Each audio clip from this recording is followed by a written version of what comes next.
सबसे पहले मैं यही जानना चाहता हूँ कि आपके परिवार में सब कैसे हैं? घर की स्थिति क्या है? आप इस वक़्त बेहतर हैं? क्योंकि ये बहुत दुःख का समय है और इस दुःख के समय में इस देश में सभी लोगों की संवेदनाएँ आपके परिवार के साथ हैं। सर हमने तो अपना सब कुछ खो दिया। तो कैसे हम कह सकते हैं कि सर ठीक है। हमारा जो भी था, छोटा भाई था, वही सब कुछ था। पूरा जो भी लोग हमको जानते हैं, हमारे परिवार को जानते हैं, वो मेरे लिए सब कुछ था। हम अगर हमको ये पता रहता कि हमारे टीचिंग करियर का ये कीमत चुकाना पड़ेगा, तो हम इस करियर में कभी नहीं आते। हम तो पूरी तरीक़ा से बर्बाद हो चुके हैं। जब हमें जेल भेजा गया था तो हमने बोला भी था कि ये साजिश है, हमें फंसाने की, हमें बर्बाद करने की। हम तो बर्बाद हो ही गए हैं। अब अगला साजिश रचा जाएगा, जो ज्ञान बिंदु कोचिंग सेंटर है उसको बर्बाद करने का अगला साजिश रचा जाएगा। परिवार में बाकी सब क्या कैसे हैं इस वक़्त? पिताजी बीमार रहते हैं, माँ भी बीमार ही है। जब मेरे छोटे भाई का लाश आया तो पिताजी को आईसीयू तक में भर्ती किया गया था।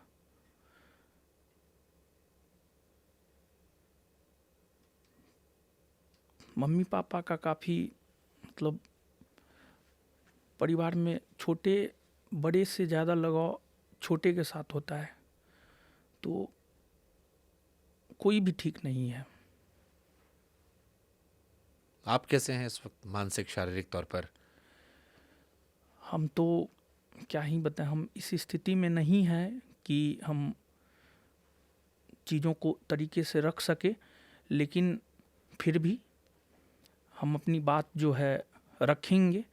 और हमारी बात को दबा दिया जाता है, इसी वजह से हम चाहते हैं कि चीज़ों को रखे, सच सामने आए, लोगों के सामने आए। रोशन जी, ये दुनिया जो है ना बड़ी बेरहम है। बेरहम इसलिए कह रहा हूँ क्योंकि जिस परिस्थितियों से आप गुज़र रहे हैं, आपका परिवार गुज़र रहा है, उसमें तमाम संवेदनाएँ होने के बावजूद इस कुर्सी पर बैठकर शायद मुझे वो प्रश्न पूछने पड़ें जो एक साधारण इंसान होकर शायद मैं अपने आप को भी कोसूं कि ये शक्ति क्यों, क्योंकि मेरी संवेदनाएं पूरी आपके साथ हैं। लेकिन जब बड़ी जिम्मेदारी होती है तो फिर बड़े सवाल गंभीरता से रखने चाहिए। और क्योंकि इस विषय पर पहली बार आप बोल रहे हैं, ये मेरी जिम्मेदारी बनती है कि मैं दोनों पक्षों की बात रखते हुए आप सवाल पूछूं। तो शायद जो सवाल आप तक आते हैं सोशल मीडिया के माध्यम से, कुछ मैं रख दे रहा हूं। जैसे एक प्रश्न जो शायद बहुत सारे लोग ये पूछेंगे आपसे कि इस वक्त आप यहां क्यों हैं? आपके परिवार में इतना बड़ा दुख चल रहा है, क्या आवश्यकता थी कि नोएडा में आकर आप ये इंटरव्यू करें? देखिए, निश्चित तौर पर अभी हमारी ज़रूरत हमारे पिताजी और हमारी माँ को है, लेकिन हमारी आवाज़ को जो है दबा दिया जा रहा है, जिस वजह से हम जो चाहते हैं कि हमारे भाई को न्याय मिले, लोग जाने कि सच्चाई क्या है। और हमको ऐसा लग रहा है कि अगर सच बाहर निकल करके मीडिया के ज़रिए, आपके ज़रिए आएगा तो फिर न्याय मिल सकता है। क्यों आपको लग रहा है आपसे इंसाफ नहीं होगा? पूरे देश में बहुत सारे लोग हैं जो आपके साथ खड़े हैं, संवेदनाएं हैं, बच्चे नजर आ रहे हैं, कानून अपना काम कर रहा होगा। आपको क्यों ऐसा लग रहा है कि आपके साथ गलत हो रहा है? हमको इसलिए भी लग रहा है कि हमारे साथ गलत हो रहा है, क्योंकि 2 जून रात 10 बजे की जो घटना है, जिसकी जानकारी हमें थी भी नहीं, और 12 बजे के आसपास एफआईआर होता है, और सुबह में 4 बजते बजते जो है हमको अरेस्ट कर लिया जाता है। और फिर उसके बाद हम पे आरोप लगाया जाता है कि हमने गोली चलवाया किसी के कोचिंग पर। लेकिन उसमें थोड़ी भी सच्चाई नहीं है। 1-2 दिन के बाद जो है वीडियो सामने आता है, गोली किसने चलवाया है वो भी बात स्पष्ट होता है, और सामने वाले के गार्ड के द्वारा जो है ये बात बोला जाता है कि सर ने हमें कहा और फिर हमने गोली चलाया। उन पे सच्चा केस है, हम पे झूठा केस है। हमको झूठा केस में एफआईआर होने के 4 घंटा के भीतर अरेस्ट करके जेल भेज दिया गया, और उन पे सही केस होने के बावजूद, केस होने के बाद भी प्रशासन को 48 से 72 घंटा का समय मिला, लेकिन फिर भी प्रशासन उसको गिरफ्तार नहीं कर सका। तो इससे क्या आप कह सकते हैं? हमको तो ऐसा लगता है कि पूरा प्रशासनिक तंत्र ऊपर से लेकर नीचे तक एक तरफा काम कर रहा है, लेकिन फिर भी हमें सम्राट चौधरी सरकार से उम्मीद है, न्यायपालिका से उम्मीद है कि हमें न्याय मिलेगा और हम न्यायिक लड़ाई लड़ेंगे। तो आप ये कह रहे हैं कि सम्राट चौधरी और उनकी सरकार जो है वो फेवर कर रही है? प्रशासन गृह मंत्री वही है, प्रशासन, पुलिस उन्हीं के नीचे आ गई। प्रशासनिक सर मदद नहीं ही मिल रहा है। जैसे आपके बहुत सारे बच्चों ने, मैं जब आपको लेके मैंने डाला कि सवाल पूछना, तो उसमें लिखा कि आप बच्चों को कानून के बारे में पढ़ाते हैं। जो आप पढ़ाते थे कानून की किताबों का अपने बच्चों को ज्ञान, निजी जिंदगी में जब कानून का सामना करना पड़ा, आपको लगता है वो एक ही कानून है या दोनों में अलग अलग कानून है? पढ़ाने वाला अलग और ज़मीन पर अमल करने वाला अलग? नहीं, देखिए, जो हम लोग पढ़ते हैं ना, अनुच्छेद 22 कहता है गिरफ्तारी के विरुद्ध संरक्षण। जब पुलिस गिरफ्तार करने के लिए आता है तो 3 प्रकार का अधिकार होता है हमें। पहला अधिकार हमें ये होता है कि हम गिरफ्तारी का कारण जान सकें। हमसे पूछा भी नहीं गया, हम पूछ भी नहीं पाए। प्रशासन इस प्रकार का बिहेव सुबह के 4 बजे आकर के हमारे रूम पे कर रहा था कि हम पूछ भी नहीं पाए कि हमको गिरफ्तार क्यों किया जा रहा है।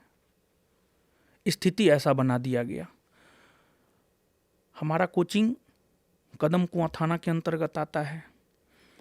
हम जहाँ रहते हैं वो आलमगंज थाना के अंतर्गत आता है। बिना आलमगंज थाना को सूचित किए कदम कुआं थाना ने हमें अरेस्ट किया, जबकि होना ये चाहिए मेरे ख्याल से, जहाँ तक हमारी जानकारी है, आप जिस क्षेत्र से उठा रहे हैं उस थाना को पता होना चाहिए। एक तो पहला ये, और कदम कुआं के थानाध्यक्ष महोदय जो है, जब हमको अरेस्ट किए तो उनका एक वक्तव्य था, हम तुमको बर्बाद कर देंगे और तुमको भीख मांगने पर जो है रोड पे मजबूर कर देंगे। ये किस सह में उन्होंने बयान दिया है,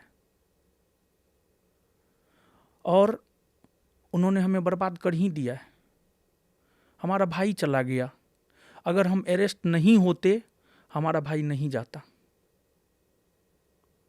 उन्होंने तो हमें रोड पे ला ही दिया है। दूसरी बात, प्रशासनिक मदद नहीं मिल रहा है। हम इस आधार पे भी कह सकते हैं, जब हमें अरेस्ट किया गया तो कदम कुआं थाना के द्वारा अरेस्ट किया गया। हमें कदम कुआं थाना में नहीं रखा गया, हमें दूर के किसी थाना, दीघा थाना में रखा गया था।